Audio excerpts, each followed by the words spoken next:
Porque si tuviera fe, yo me daría cuenta que el Espíritu Santo está en mi vida. Y si Él está en mi vida, Él me da dominio propio para yo saber en esos momentos difíciles qué necesito hacer. ¿No te he dicho que si crees, verás la gloria de Dios? Pareciera no que estuviéramos orando a Dios, sino pareciera que estuviéramos dándole órdenes a Dios. Y usted decirle: Señor, esta relación, esta niña me gusta. Esta es la novia que tú tienes, o la niña o la esposa que tú tienes para mí. Esta es.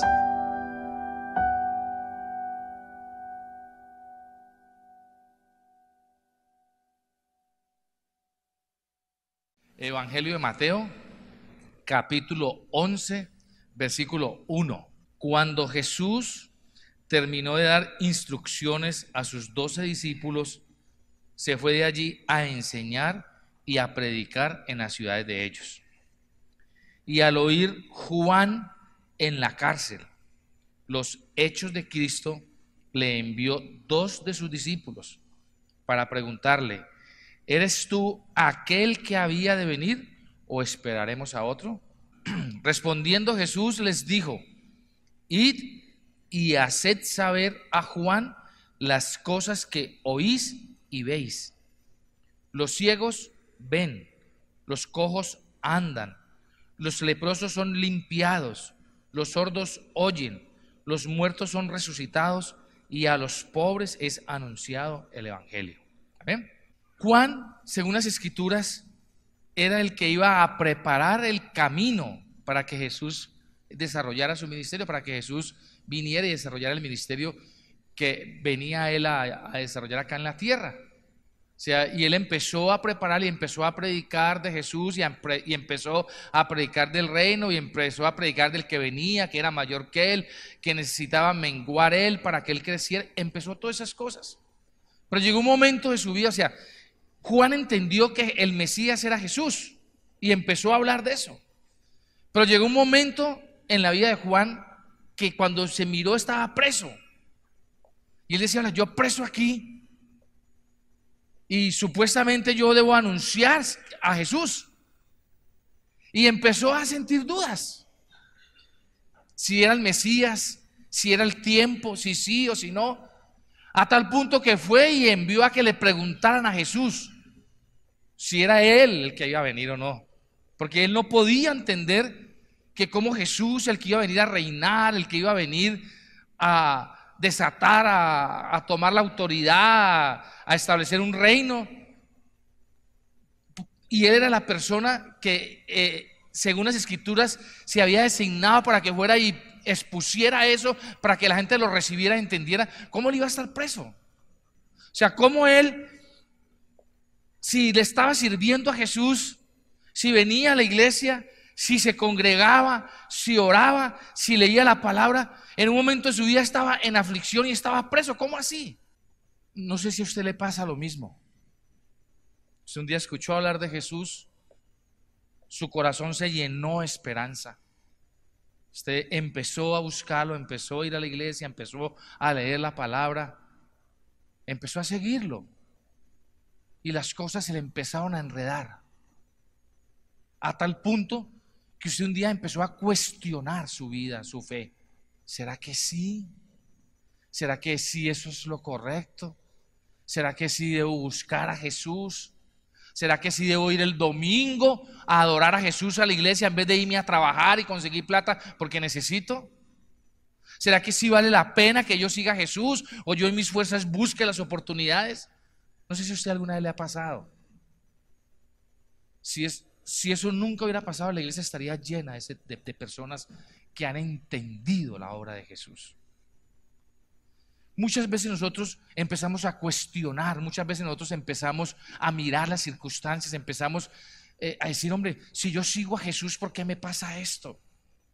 Si estoy juiciosito hasta las alboradas, hasta diezmo, hasta leo la palabra, hasta voy a la iglesia, hasta he cambiado mi manera de ser con los demás, ¿por qué la vida sigue siendo igual? ¿Por qué los problemas siguen siendo igual? ¿Por qué sigo estando endeudado? ¿Por qué los recibo si no los pago? Todavía me siguen cortando la luz. A tal punto que usted empieza a dudar. No sé si a usted le pasa eso, ¿no?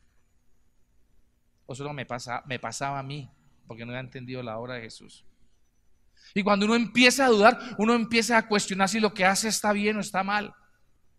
Entonces uno empieza ya a sacar cuentos. No, pero es que tampoco a toda hora en la iglesia. No, pues que a toda hora orando. No, pues que a toda hora leyendo la Biblia. No, pues que a toda... No, tampoco. Hay que sacar tiempo, hay que hacer esto, hay que hacer lo otro. Y usted empieza poco a poco a apartarse del Señor. Y cuando menos piensa, está otra vez afuera.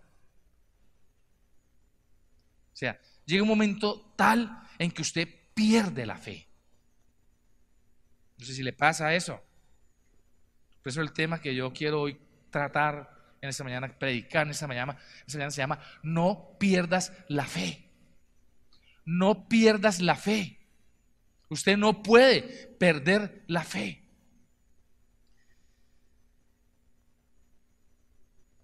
La Biblia dice algo tremendo, hermano. Dice, no, está hablando el mismo Jesús. Le está hablando a la hermana de Lázaro. Hubo un momento en que la hermana de Lázaro perdió la fe. Maestro, si hubieras venido, él no hubiera muerto. Maestro, ¿cómo vas a decir que lo vas a resucitar si hace 4 días murió y no hay nada que hacer? Ahí ya, ahí ya no hay nada que hacer, ni tú puedes hacer nada. No sé si a usted le pasa eso. Y Jesús le dice algo tremendo, le dice, hermana, ¿no te he dicho que si crees, verás la gloria de Dios? O sea, el creer es la fe, y la fe está adentro suyo. Ver está afuera. Y muchas veces nosotros nos alimentamos por lo que está afuera, no nos alimentamos por lo que Dios puso adentro. Muchas veces los hechos, muchas veces las circunstancias hacen que usted apague su fe. Cuando el Señor dice, no te he dicho que si crees verás la gloria de Dios, es que usted debe alimentar el interior suyo, no el exterior. O sea, usted no puede alimentar con sus ojos y ay, tan lindo el carro que quiero, tan lindo, ay, la casa que quiero, ay, tan lindo la vida que quiero, sino meterse en la presencia de Dios y empezar a orar y buscar a Jesús y decir, Señor, llena mi corazón, fortalece mi alma, Señor, levántame, alimentarse internamente. Y nos alimentamos externamente, porque la fe está dentro tuyo, la fe no está afuera. Vamos un momentico ahí atrásito, ahí estamos en Mateo en el capítulo 10, devuélvase una hojita atrás. Versículo 28. Y dice, y no temáis a los que matan el cuerpo. O sea, lo que está diciendo es que usted no se preocupe por las circunstancias externas. No se preocupe por eso. No temáis a los que matan el cuerpo, mas el alma no pueden matar. O sea, las circunstancias externas no pueden matar tu fe. Si usted es una persona de presencia, de altar, de intimidad, de palabra, lo que pasa afuera, lo que hay afuera nunca puede desbaratar lo que Dios está formando y creando dentro de vos. Mucha gente mira afuera y ve su matrimonio vuelto nada y se descorazona. No, hermano, yo no vuelvo porque es que mi matrimonio sigue igual. Pero usted no sabe lo que Dios está haciendo dentro de usted. No temáis a los que matan el cuerpo, mas el alma no pueden matar. Temed más bien a aquel que puede destruir el alma y el cuerpo en el infierno. Porque si el enemigo viene, el enemigo no viene a atacar tu cuerpo, el enemigo viene a atacar tu alma. Si el enemigo viene y acaba con tu fe, usted termina haciendo cualquier cantidad de cosas y se va para el infierno, como dice la palabra.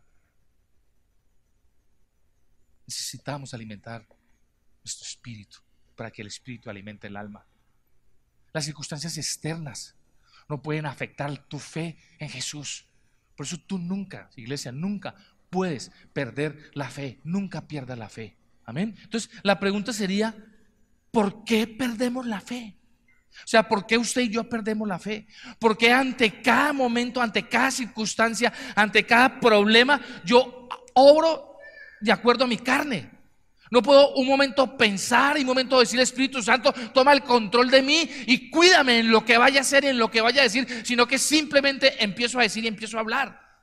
Le doy rienda suelta a la carne y grito y hablo y maltrato y hago cosas que no debo hacer. ¿Por qué? Porque he perdido la fe. Porque si tuviera fe, yo me daría cuenta que el Espíritu Santo está en mi vida. Y si Él está en mi vida, Él me da dominio propio para yo saber en esos momentos difíciles qué necesito hacer. Callar cuando debo callar, hablar cuando debo hablar, hacer cuando debo hacer. Hablaba con un jovencito el sábado, muy jovencito, y me decía, pastor, es que pues yo tenía una novia, o tengo una novia, o me gusta una pelada, y yo no sabía que aquí no se podía tener novia. Yo decía, no, ¿a usted quién le ha dicho aquí no se puede tener novia? Aquí sí se puede tener novia. Lo que pasa es que cuando a usted le guste a alguien, usted debe poner esa persona que le gusta en el altar de Dios. Y usted debe orar. Y usted debe decirle, Señor, esta relación, esta niña me gusta. Esta es la novia que tú tienes, o la niña o la esposa que tú tienes para mí, esta es. Y que sea Dios quien direccione a ese joven. Y yo le decía, mire, es que empezando porque usted está muy jovencito, como 14 o 15 años tenía muchacho. Usted hoy debería usted estar preocupado de usted, de fortalecer su fe, de estudiar, de salir adelante, porque la Biblia dice que hay un tiempo para cada cosa.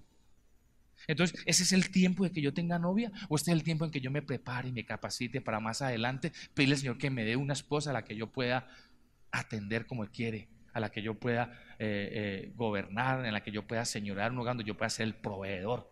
¿Sí? Entonces, no es si usted puede o no puede, es si es el tiempo.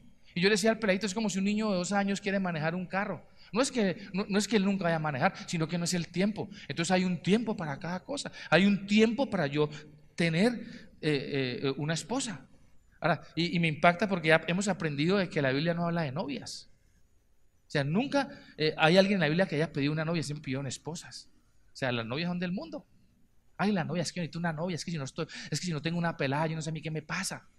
¿Sí? Entonces hay un tiempo, hermano. O sea, hay un tiempo en el que yo necesito prepararme, en el que yo necesito capacitarme, en el que tengo que aprender a caminar, en el que tengo que desarrollarme, en el que tengo que tener intimidad con Dios para que Dios desarrolle el don y el talento. Y llegará el tiempo en que Dios me hará una esposa para que yo la pueda amar, respetar, formar un hogar sólido, firme y seguro.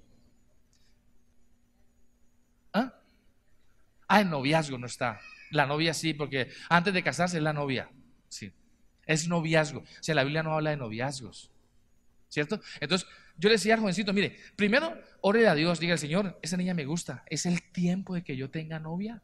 Cuando no puedo ni cortarme las uñas solo. Cuando mamá y papá todavía me cambian el pañal porque me hago chichi en el pantalón. ¿Es tiempo que yo tenga novia? Pregúntele primero eso. Si el Señor le dice que sí, diga, Señor, ¿y este es el noviazgo que tú quieres con esta niña? Y deje que Dios haga, eso es tener fe. Pero como no tenemos fe, entonces salimos desesperados, muchachitos de 12 años con novia, muchachitas de 13 años embarazadas. ¿Sí? Entonces uno como padre o la niña como niña se pregunta, ¿será que Dios? ¿Es que Dios? Y pierden la fe y se acaban las vidas, se acaban los hogares, porque no hay fe, porque queremos hacer todo como queremos, porque no queremos pararnos un momento y decir, Señor, ¿cuál es tu plan para mí? ¿Qué es lo que tú quieres que yo haga? ¿Sí? Entonces, si volvemos acá al versículo, vemos que Juan se preguntaba, ¿no? ¿Será que este sí será Jesús? Si este fuera Jesús y yo estuviera predicando a Jesús y yo estuviera preparando a Jesús, yo no estaría preso, yo estaría afuera y le estaría sirviendo.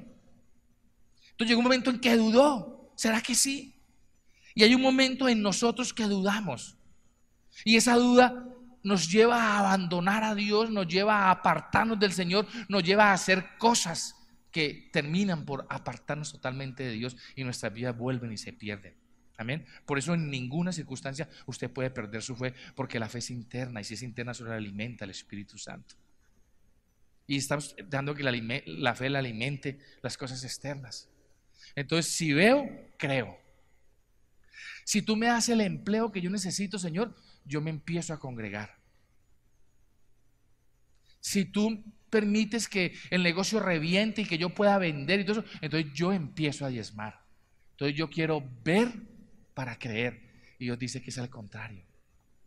Porque usted no siempre va a ver lo que usted quiere ver. Amén. Porque Dios está formando tu carácter.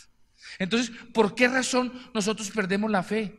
¿Sí? O sea, en vez de usted perder la fe, yo le invito a que conozca más a Jesús, a que conozca su obra, conozca más de Jesús, en vez de preocuparse si eso no es. Si usted duda si eso no es Jesús, es porque usted no lo conoce. Cuando usted nunca ha visto un billete de 50 y coge la primera vez, ¿será que es de verdad o de mentira? Porque no lo conoce. ¿Sí o no? ¿O solo me pasa a mí? Amén. ¿Ah? ¿Sí? Amén. Cuando uno está enseñado con el billete de 50, usted lo coge y lo siente que es falso. No, este billete es falso. Cuando usted nunca ha visto uno, usted no sabe si es falso o no. Amén. Entonces, ¿Por qué yo pierdo la fe? Entonces yo quiero que miremos tres cosas bien lindas que hay en ese pasaje. Primero, Juan le pregunta a Jesús, le pregunta a Jesús, ¿eres tú el que debe venir o esperaremos el otro? ¿Por qué Juan hizo esa pregunta? Juan hizo esa pregunta porque Juan posiblemente estaba perdiendo la fe de que él era Jesús, porque seguramente no estaba obrando como usted quiere que él obre, y perdemos la fe por eso. Porque usted quiere que Jesús obre como usted quiere. Usted quiere que Jesús llegue y le cambie su esposa, y le cambie su jefe, y le aumente el sueldo, y le cambie el carro. Eso es lo que usted quiere. Entonces, como eso no pasa, entonces usted pierde la fe.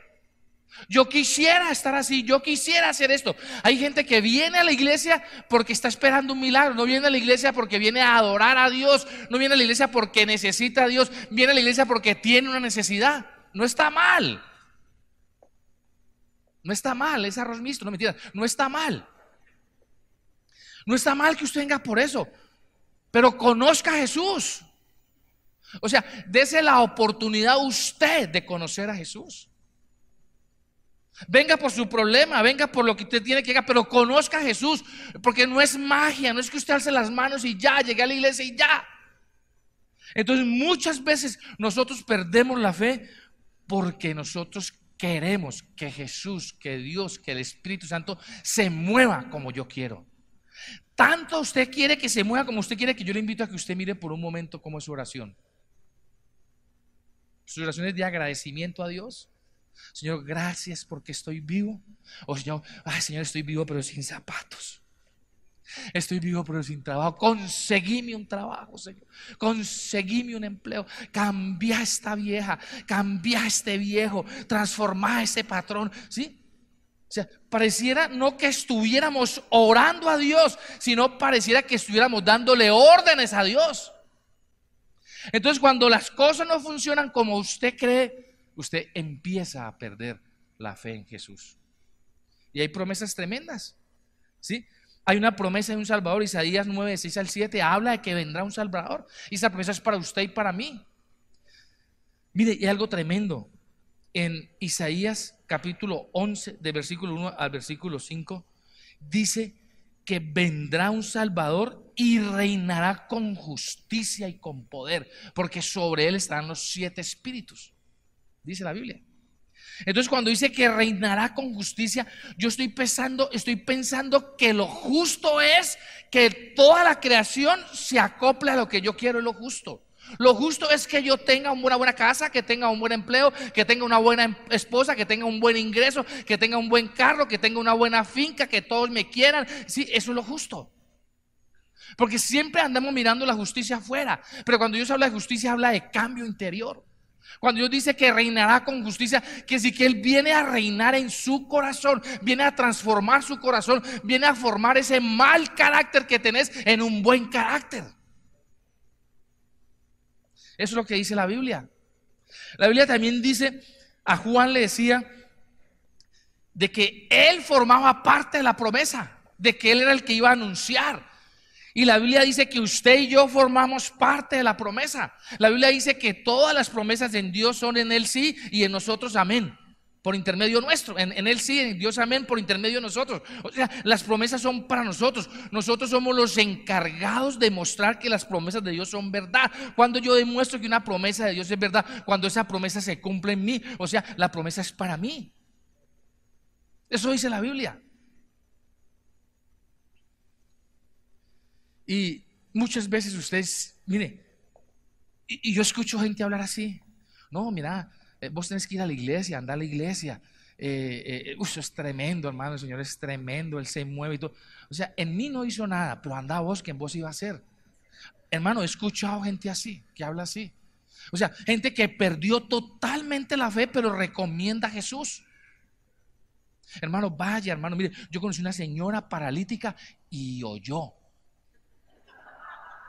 Vaya que hay unos milagros tenaces, hermano. Y el sordo camina.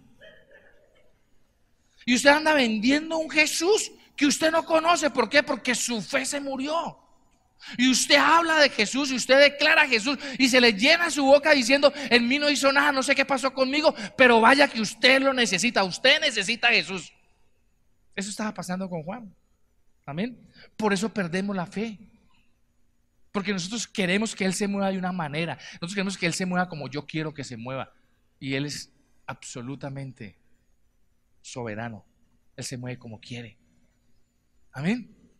Lo segundo por lo que perdemos la fe es porque no conocemos la obra de Jesús.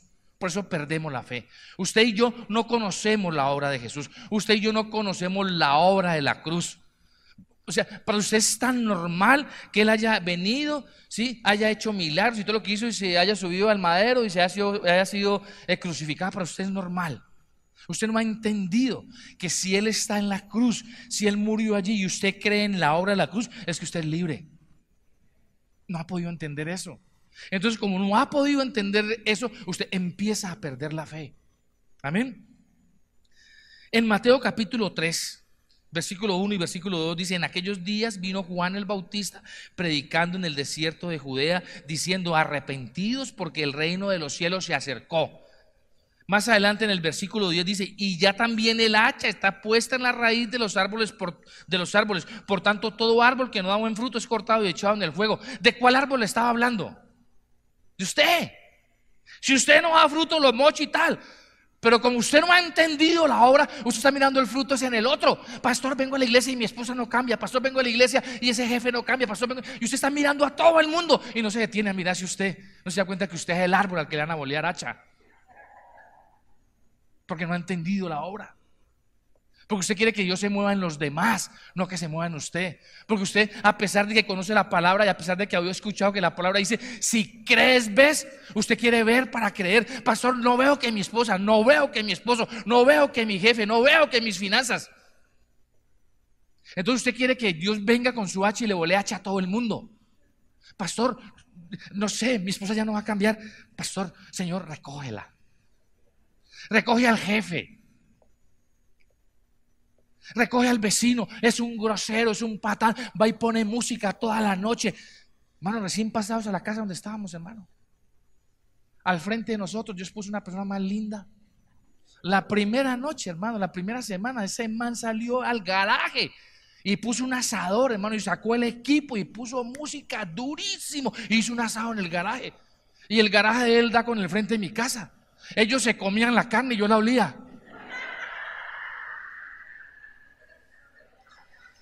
Hermano, y fuera de eso, durísima la música, hermano. Y que fuera alabanza, pero una música grosera. ¿Cierto, mía? Grosera. Señor, uy, que ese asador explote. Y que se queme toda esa gente con carne y todo. Eso es lo que uno quería. Señor, tu palabra dice que el hacha está al pie del árbol. Ese señor no da fruto, métele el hachazo. Porque eso es lo que hemos entendido, que la justicia es para nosotros. Yo soy el hijo de Dios, yo soy hijo de Dios, yo no, es para el otro. Sí, y como él, o sea, cuando Juan predicaba eso, estaba hablando de que usted es el árbol que necesita hacha.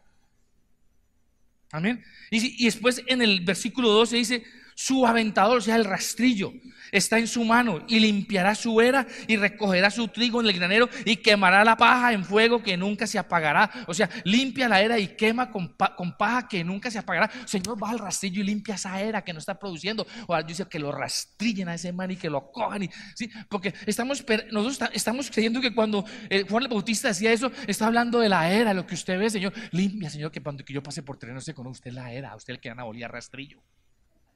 Ustedes, no sé si se me está entendiendo, hermano. ¿Sí? O sea, ¿por qué perdemos la fe? Porque no conocemos la obra de Jesús.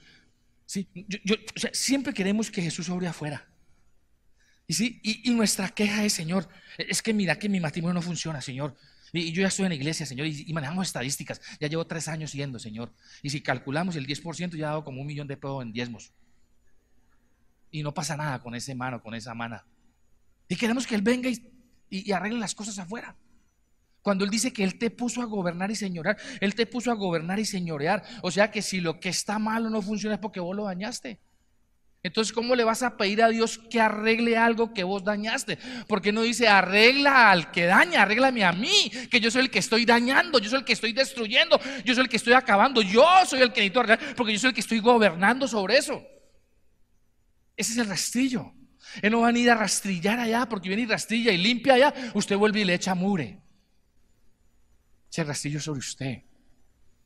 Amén. Entonces perdemos la fe en Jesús porque no hemos conocido la obra. Amén. Y tercero, como decía Julián Prado, ya para terminar. Tercero, ya para acabar. O sea, perdemos la fe, escuche. Perdemos la fe porque no le damos la oportunidad, no nos damos la oportunidad nosotros, no nos damos la oportunidad de recibir a Jesús. Porque no disponemos el corazón para que Él obre en nosotros. Como yo no dispongo mi corazón para que Él obre en mí, yo pierdo la fe. Y mire lo verá, versículo 4, versículo 5. Respondiendo Jesús les dijo: id y haced saber a Juan las cosas que oís y veis. Los ciegos, ¿qué? Ven. O sea, cuando el ciego ve, quiere decir que la gente va a tener visión, se va a envisionar, va a saber para dónde va, sus ojos van a ser abiertos, va a saber qué necesita hacer, va a saber hacia dónde debe dirigir su hogar, hacia dónde debe dirigir su familia, hacia dónde debe dirigir su vida. Hoy no sabemos qué hacer porque estamos ciegos, y dice: los ciegos ven. Entonces, que el ciego vea, ¿es una obra externa o interna? Le pregunto a la iglesia de Dios. Interna. Los ciegos ven, ¿sí? Dice: los cojos andan. Hay mucha gente aquí que es coja, no sabe ni para dónde va. Resulta: no sé, pastor, no sé qué pasó y resulté metido allá. ¿Cómo que no sé? Usted cogió para allá. Está cojo. Cuando dice que los cojos andan, es que Dios empieza a direccionar su camino. El cojo es el que no sabe qué hacer, el que no sabe para dónde caminar. No sé si usted se ha metido en sitios donde usted no debe estar. ¿Por qué se mete ahí? Porque está cojo. Pero dice su palabra: los cojos caminan. O sea, va a aprender a caminar. Se va a dar cuenta que usted, como hijo de Dios, usted no puede caminar como quiera. Dios le tiene preparado una senda a usted. Dios le tiene preparado un camino por sobre el cual usted puede caminar. Hay muchos caminos. Hay caminos por aquí, hay caminos por aquí, hay caminos por aquí, hay caminos por aquí. Pero hay un solo camino por donde está la bendición de Dios.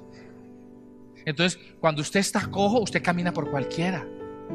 Pero Dios quiere decirle hoy: cambie su caminar. Camine por el camino donde está la bendición. Los cojos ven, perdón, los ciegos ven, los cojos andan, los leprosos son limpiados. O sea, Dios limpia tu pecado. Dios limpia el obstáculo que hay en tu vida para que tu tierra produzca. Porque eso es lo que dice: perdonaré su pecado, o sea, limpiaré la lepra y sanaré su tierra. Una tierra sana produce. ¿Dónde son los cambios? ¿Afuera o adentro? Adentro. Los sordos oyen. Acá hay, bueno, Señor, perdóname si no es así.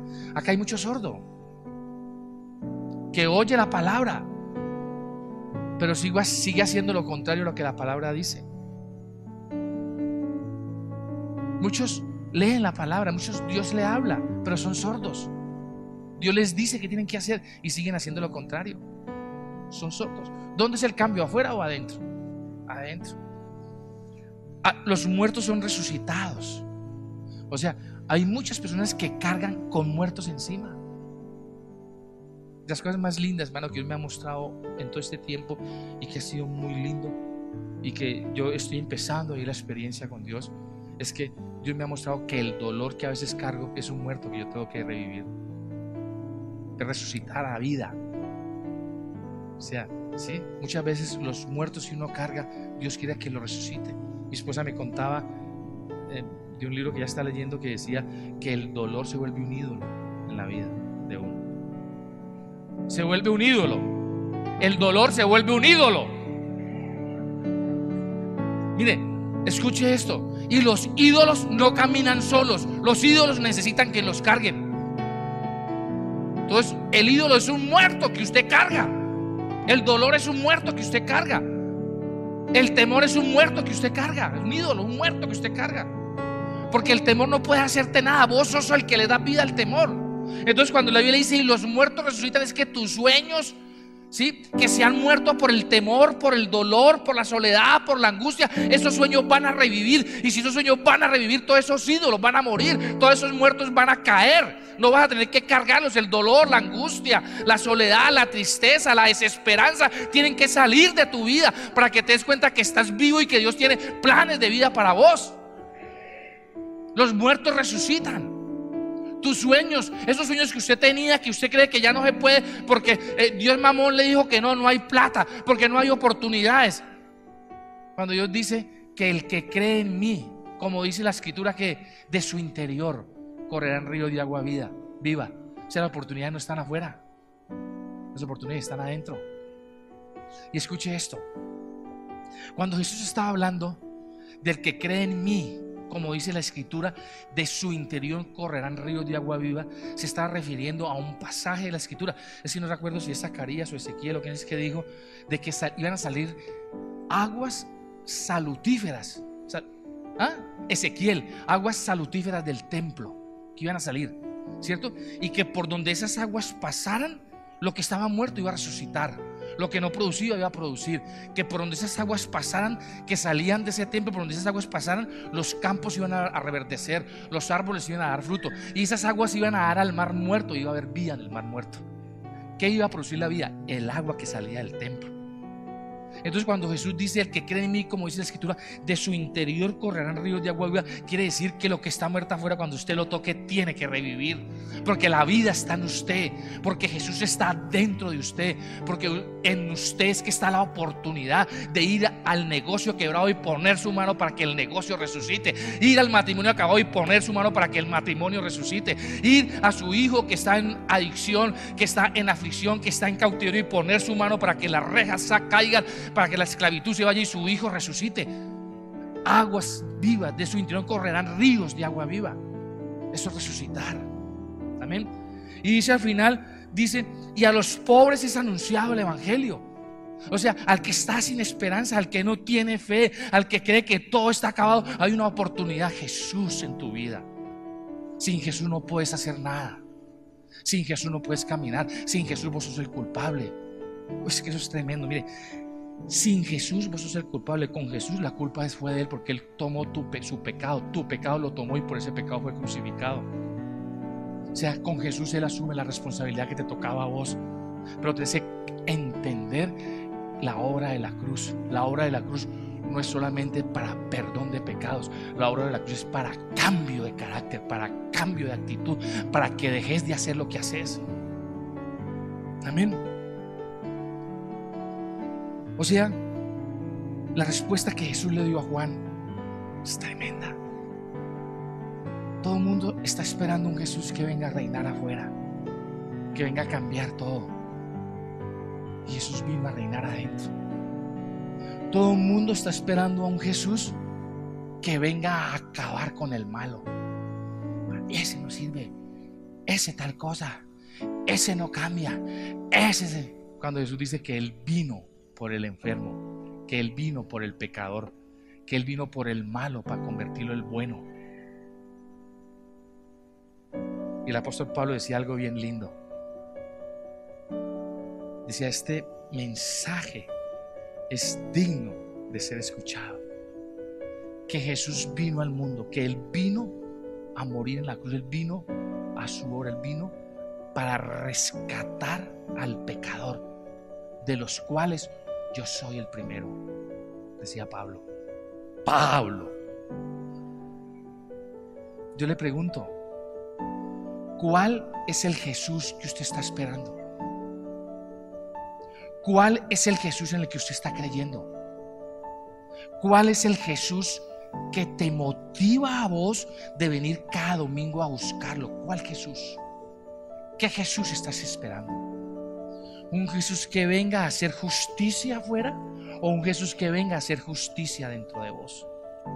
Un Jesús que venga a arrasar y acabar con todo lo que está afuera, o un Jesús que venga a arrasar y acabar con el pecado que hay en tu vida y que no te permite poseer las bendiciones que Él dijo que tú tienes. ¿Cuál Jesús esperas?